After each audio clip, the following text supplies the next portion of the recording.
The dust swirled around Zara Evans as she stood abandoned at the stagecoach stop, the bitter taste of betrayal mixing with the grit on her lips. It was 1875 in the Arizona Territory, and her fiancé had just departed on the very stagecoach that had brought her west, leaving nothing but a hastily scrawled note explaining he'd found someone else during the months they'd been apart. Zara's wedding dress, packed carefully in her largest trunk, now seemed to mock her from among her scattered luggage. "Miss, you all right there?" A deep voice cut through her daze of shock. Zara turned, wiping away an errant tear with her gloved hand. The setting sun silhouetted a tall figure on horseback, a cowboy with broad shoulders and a well-worn hat pulled low over his eyes. "I'm fine," she lied, her voice cracking. "Just waiting for someone who isn't coming." The cowboy dismounted with fluid grace that belied his size. Up close, she could see kind eyes in a sun-weathered face. He wasn't handsome in the conventional way of the Boston men she knew, but there was something compelling about him. "Name's Henry Norris," he said, tipping his hat. Station master mentioned the eastbound stage left a lady stranded. "That'd be you, I reckon." Zara nodded mutely, her composure threatening to crumble. Henry surveyed her belongings, 2 large trunks, a carpet bag, and a hat box, then looked back toward the small settlement of Copper Creek, barely more than a main street with a few buildings scattered along it. "Town's full up with miners, no rooms at the boarding house," he said, his voice matter of fact. "Next stage won't come through for 3 days. Zara felt panic rising in her chest. 3 days. "But where am I supposed to?" Henry was already gathering her smaller bags, securing them efficiently to his saddle. He approached the larger trunk, testing its weight before hoisting it onto his shoulder with surprising strength. After strapping it securely behind his saddle, he returned for the second trunk. "My ranch is half a day's ride," he said, working as he spoke. "Got a spare room my sister used before she married. It's yours until you figure things out." Finished with his task, Henry extended his hand toward her. His expression remained unreadable, but his eyes held nothing but respect. "Come with me," he said simply. Zara hesitated. Everything proper she'd been taught in finishing school warned against accepting such an offer from a stranger. Yet something in his steady gaze told her she could trust this man. "I don't have many options, do I, Mr. Norris?" she said, attempting a small smile. "Henry," he corrected, helping her onto his horse before mounting behind her. "And no, madam, you don't." As they rode away from the station, Zara felt the warmth of his chest against her back, solid and reassuring. The desert landscape stretched out before them, painted in golds and crimsons by the setting sun. For a woman who just had her heart broken and her future shattered, she felt strangely at peace. "I'm Zara Evans," she finally said, breaking the silence that had settled between them. "I came west to marry a man who apparently couldn't be bothered to wait for me." Henry didn't immediately respond, and she appreciated that he didn't offer empty platitudes. "His loss," he finally said, so quietly she almost didn't hear it over the rhythmic hoofbeats. The ride to Henry's ranch was longer than Zara had anticipated. The night settled around them, stars appearing in breathtaking profusion overhead. Having grown up in Boston, Zara had never seen stars quite like this, like diamonds scattered across black velvet. "It's beautiful," she whispered, tilting her head back. "That it is," Henry agreed, his voice close to her ear. "One of the reasons I stay despite everything." "Despite what?" "Drought, cattle thieves, loneliness." He said the last word so softly she wondered if she'd imagined it. They crested a small rise, and in the moonlight, Zara could make out the silhouette of a modest ranch house nestled against a backdrop of rock formations. A dog's bark broke the night's stillness, followed by the sound of running paws. "That's Rex," Henry said. "Best cattle dog in the territory and lousy watchdog, friendliest animal you'll ever meet." Sure enough, when they reached the house, a border collie danced around them excitedly, whining for attention as Henry helped Zara dismount. "Home sweet home," Henry said, leading her toward the house while carrying her carpet bag. "It's not much, but it's mine, paid for free and clear last year." The pride in his voice was unmistakable. Zara followed him inside, where he lit a lamp that illuminated a simple but tidy main room. A stone fireplace dominated one wall with a rocking chair beside it. Handmade furniture, sturdy and functional, filled the space.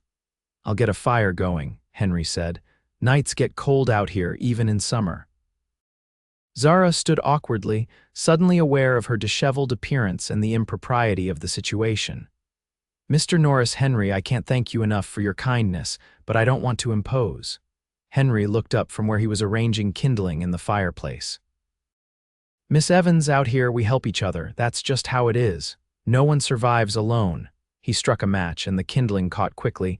"Your room's through there, it's clean, and my sister left some things behind that might fit you. Where will you sleep?" She asked, then blushed at how forward the question sounded. Henry's mouth quirked in what might have been a smile. "I've got my room, and there's the barn if you're worried about propriety." He stood, brushing his hands on his pants. "I'll bring in your trunks, make yourself at home." Left alone, Zara explored the small bedroom. A simple iron bed with a colorful quilt, a chest of drawers, and a small mirror on the wall. On the dresser sat a porcelain basin and pitcher. The room was spare but meticulously clean.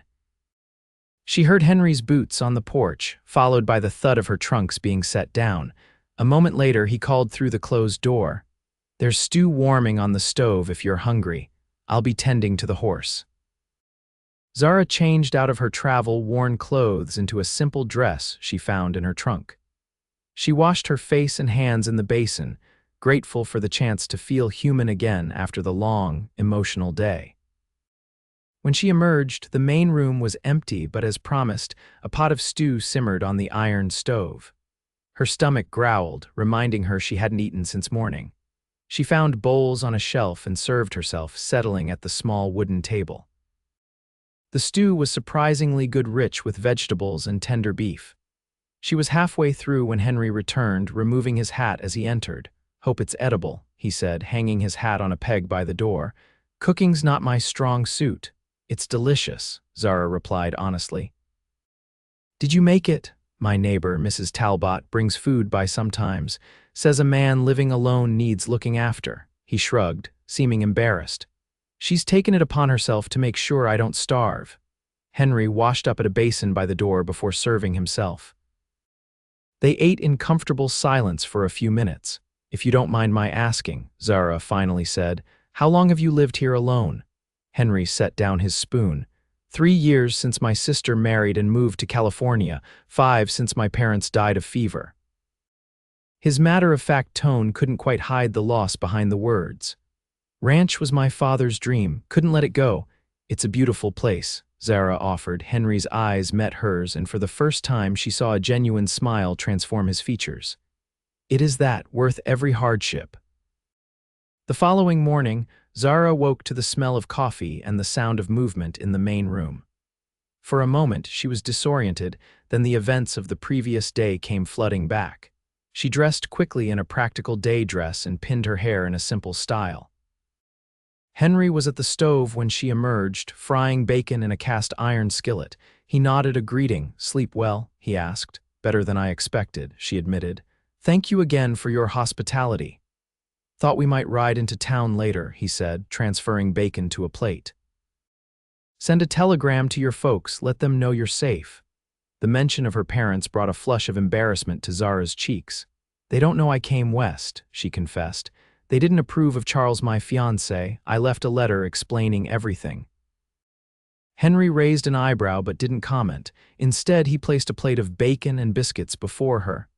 "Then we'll figure out your next steps," he said, "whether that's heading back east or—" He trailed off, leaving the alternative unspoken. After breakfast, Henry showed her around the ranch. It was modest compared to some she'd heard of. 100 acres with a small herd of cattle, a vegetable garden, and a few fruit trees struggling against the arid climate. "Not much by Eastern standards," Henry said as they walked, "but it's enough for one man to manage. Could be more with time and work." "It's impressive," Zara said sincerely. "In Boston, I lived in a townhouse where I could touch both walls of the garden with outstretched arms." This drew a chuckle from Henry. "Can't imagine being hemmed in like that."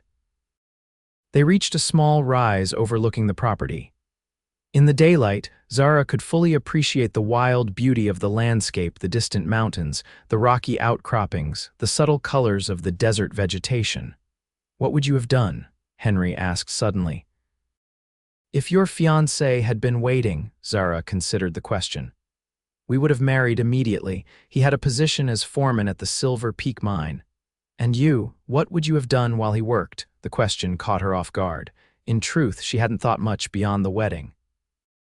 "I suppose I would have kept house, perhaps taught at the local school if there was one." Henry nodded, his expression thoughtful. "Silver Peak's rough country for a lady. Men outnumber women 20-1. Most have forgotten their manners if they ever had any." A shiver ran down Zara's spine at the implication. Perhaps Charles's abandonment had been a blessing in disguise. "Can I ask you something, Miss Evans?" Henry said as they started back toward the house. "Of course." "Why'd you agree to come all this way for a man? Must have been quite a love." Zara felt heat rise to her face. The truth was embarrassing in its naivety. "We'd known each other since childhood. When he went west to make his fortune, he promised to send for me once he was established. It seemed romantic at the time." Henry's expression remained neutral, but something flickered in his eyes. "Plenty of men come west with big dreams. Most find only hard work and disappointment. Is that what you found?" she asked boldly. His gaze met hers, steady and clear. "I found freedom. That's worth more than gold to some." That afternoon, they rode into Copper Creek together. The small mining town was just as Henry had described, rough around the edges, with more saloons than churches, and men who turned to stare openly at the sight of Zara riding beside Henry. Their first stop was the general store, where Henry introduced her to the proprietor, an elderly man named Johnson. "Miss Evans needs some essentials," Henry explained. "Put it on my account." "I can't let you do that," Zara protested. Henry shook his head. "Consider it a loan. You can repay me when you're settled." While Zara selected basic necessities, soap, hairpins, and a few other items, she overheard the storekeeper speaking to Henry in a low voice. "That the girl from the stage yesterday, heard Burton left her high and dry. News travels fast," Henry replied dryly. "Town this size, breathing is news," Johnson chuckled. "She's staying with you until she figures things out." There was a pause then. "Folks will talk Norris." "Let them." The simple response, delivered with quiet dignity, warmed Zara's heart. When she rejoined the men, Johnson was wrapping her purchases in brown paper. "Miss Evans," he said kindly, "welcome to Copper Creek. Any friend of Henry's is a friend of mine." Their next stop was the telegraph office, where Zara sent a brief message to her parents, explaining that her plans had changed but that she was safe and well. She deliberately kept the details vague, not wanting to worry them unnecessarily. As they walked down the dusty main street toward the small cafe where Henry suggested they have lunch, Zara noticed the curious glances from townsfolk. Some nodded respectfully to Henry, while others whispered behind their hands. "I'm afraid I'm causing you some inconvenience," Zara said quietly. Henry shrugged. "People will always find something to talk about. Better you than the price of beef." The cafe was simple but clean, with checkered cloths on the tables and curtains at the windows. A middle-aged woman with a kind face approached as they entered. Henry Norris, twice in 1 week. "Must be a special occasion," she said, her gaze moving curiously to Zara. "Mrs. Talbot," Henry said, removing his hat. "This is Miss Zara Evans. She's staying at the ranch for a spell." Mrs. Talbot's eyebrows rose slightly, but her smile remained warm. "Any guest of Henry's is welcome here." "Take a seat and I'll bring you our special." Over a meal of chicken and dumplings, Zara found herself relaxing. The food was delicious, and Henry, who had been mostly taciturn, began to open up about the town and its inhabitants. "Mrs. Talbot's husband was the town doctor until he passed last year," he explained. "She opened this place to make ends meet, best cook in 3 counties. You seem to know everyone," Zara observed. "Been here since I was 10. My father brought us west after the war." A shadow crossed his face. "He served with the Union. Virginia wasn't kind to Union sympathizers afterward." Zara nodded, understanding. The Civil War had ended a decade ago, but its scars remained fresh for many. My father was a cobbler in Boston, she offered. He never fought, but he made boots for soldiers. Their conversation flowed more easily after that exchange of personal history. Henry told her about his struggles to keep the ranch going after his parents' deaths, and Zara shared stories of her life in Boston, her education at a ladies' academy, her brief stint as a shop girl in her father's store. "Never had much schooling myself," Henry admitted. "Can read and cipher well enough to get by, but that's about it." "You've accomplished a great deal without formal education," Zara pointed out. "Building a ranch from nothing takes intelligence and determination." A flush crept up Henry's neck at the compliment. "Just stubbornness, my sister would say." As they were finishing their meal, the door to the cafe opened and a well-dressed man entered. From Henry's sudden stillness, Zara sensed tension. "Norris," the newcomer said, his tone cool but civil. "Didn't expect to see you in town today." "Devereaux," Henry replied with a nod. "Just showing Miss Evans around." The man turned his attention to Zara, his gaze assessing. "Elliot Devereaux, at your service, miss. I own the Silver Peak mine." Zara's heart skipped a beat. "Charles Burton works for you, I believe." Devereaux's expression shifted subtly. "Burton? Yes, he's one of my foremen. Do you know him?" "She was engaged to him," Henry said before Zara could respond.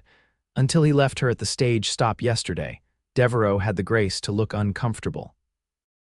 "I see. I'm sorry to hear that, Miss Evans. Burton mentioned a personal matter he needed to attend to. Took leave for a few days." "With a woman named Lucy," Zara added, surprised at the lack of pain she felt saying it aloud. Devereaux cleared his throat. "Yes, well. Unfortunate situation all around, if there's anything I can do." "Miss Evans is fine," Henry said firmly. "She's staying at my ranch until she decides her next steps." Something like amusement flickered across Devereaux's face. "Is she now? How neighborly of you, Norris." He tipped his hat to Zara. "If you change your mind about accommodations, Miss Evans, my wife would be happy to host you at our home."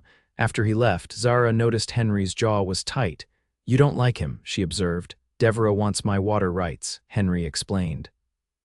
"My property has the only reliable spring in the area. He's been trying to buy me out for 2 years." "And you won't sell?" Henry met her gaze, his expression resolute. "That spring was why my father chose this land. It's not for sale at any price." Over the next week, Zara settled into life at the ranch. What had begun as a temporary arrangement began to feel surprisingly comfortable. She took over the cooking, grateful to have something to contribute, and found satisfaction in bringing order to the somewhat neglected house. Henry spent his days working with the cattle or mending fences, but he always returned for the midday meal, during which they would talk about his morning's work or Zara's discoveries around the property.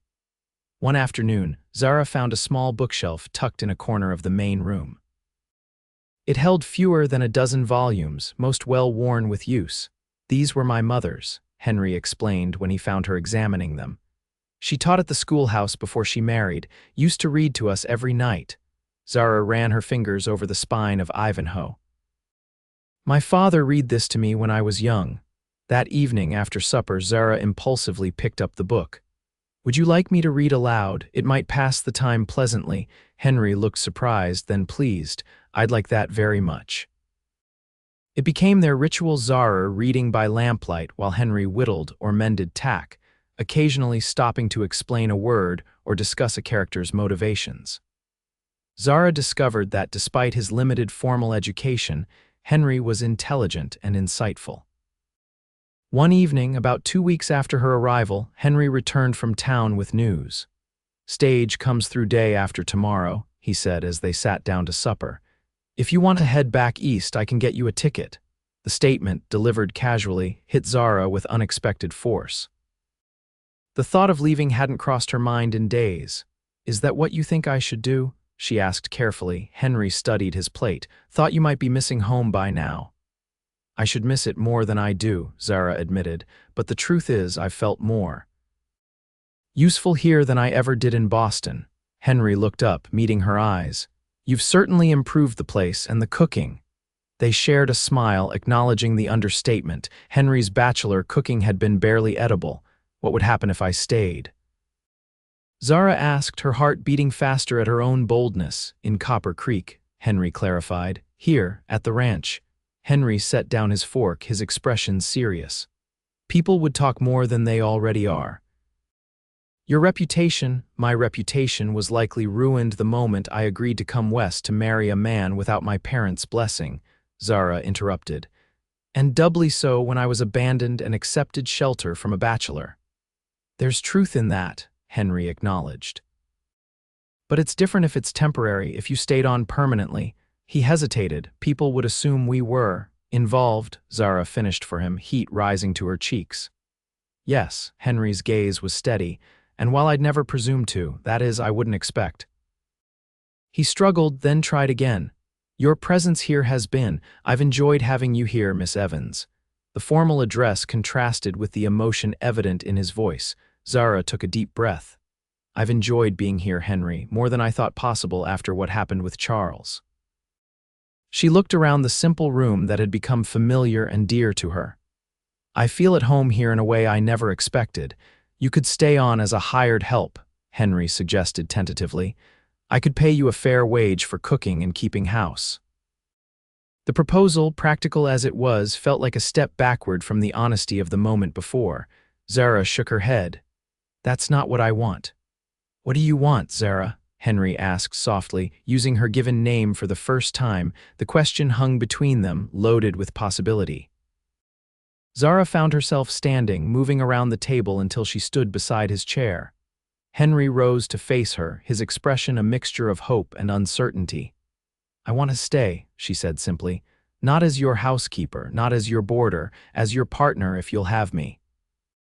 Henry's hand came up to gently touch her cheek. You hardly know me. I know enough, Zara replied. I know you're kind and honest. I know you work hard and honor your parents' memory. I know I feel safe with you and that when you're not here, I watch the door waiting for you to return. Henry's eyes darkened with emotion. Are you certain? This life isn't easy. It's not what you're used to. I've never been more certain of anything, Zara said. What I was used to was a life where I felt decorative. Here I feel necessary. Henry's hand slid to the nape of her neck, drawing her closer. You are necessary, he murmured. More than you know. When his lips met hers, Zara felt as though all the uncertainty of the past weeks melted away. This was right. This was where she belonged. The wedding took place a month later in the small church in Copper Creek. Mrs. Talbot baked the cake, and Mr. Johnson gave the bride away. Even Devereaux and his wife attended, bringing a silver tea service as a gift. Still won't sell you my water rights, Henry told him good-naturedly at the reception. Devereaux laughed. Can't blame a man for trying, but I respect a man who knows what he values. Henry's gaze found Zara across the room, radiant in a simple white dress she'd sewn herself. On that, we agree. Life on the ranch wasn't always easy.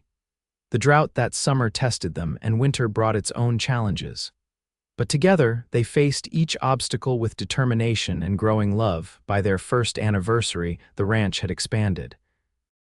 With Zara's careful bookkeeping and Henry's hard work, they'd added 20 head of cattle and improved the irrigation from the spring. The house, too, had changed curtains at the windows, a proper garden out back, and a nursery in preparation for the child they were expecting in the fall. On the evening of their anniversary, they sat on the porch swing Henry had built, watching the sunset paint the desert in gold and crimson. Rex lay at their feet, and Zara's head rested on Henry's shoulder. Do you ever regret it? Henry asked, his hand gently caressing her growing belly. Coming west, being left behind, staying here with me, Zara looked up at him, at the face that had become more dear to her than any other.